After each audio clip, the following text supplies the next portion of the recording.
ohmathgad.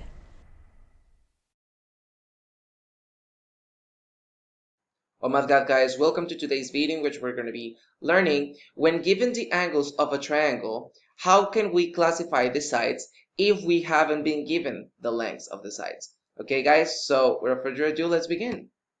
Okay guys, so the first thing we are going to remember from the last video we saw is actually the theorem that says that if two sides of a triangle are not congruent, then the larger angle lies on the opposite of the longer side, right?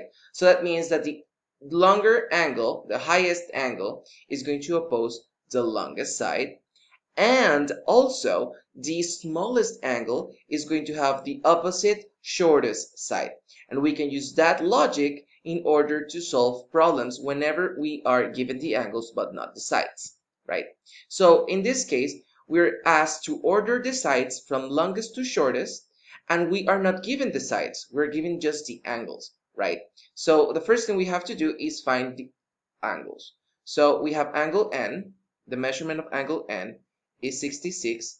The measurement of angle P is going to be 60. How can we find the measurement of the missing angle, which is angle O? As you guys know, the measurement of the three angles inside a triangle is going to be 180 because the three of them are supplementary. So the measurement of angle O is going to be 180 minus 60 minus 66, and that is going to give us an answer of 54 degrees, correct? Now that we have the three angles, we have angle O, angle P, and angle N, we know that the opposing sides to these angles are going to also have the same characteristics in terms of length, right? So the shortest side is going to be NP. Why? Because the opposing angle, which is angle O, is the lowest, right? Is the smallest one. So now that we have the measurement of the angles, we can actually use that logic we learned right there.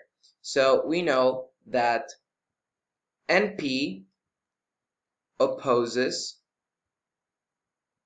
angle O.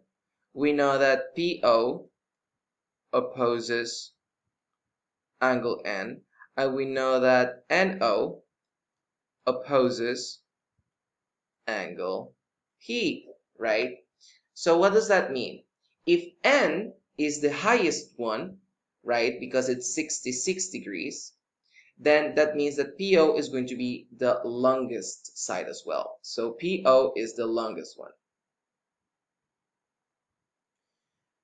And then we have that NO, which opposes P, is the next one because it's 60 degrees. So it's going to be the one in the middle, right? So NO is going to be the one in the center. And because the angle O is the smallest one because it's just 54 versus 60 and 66, that means that NP is going to be the shortest side, right? So that means that PO is greater than NO, and that is greater than NP, even if we do not know the measurements. Okay guys, so that is pretty much it for today. Leave a like if you found this video useful, and I'll see you guys in the next one. Bye bye.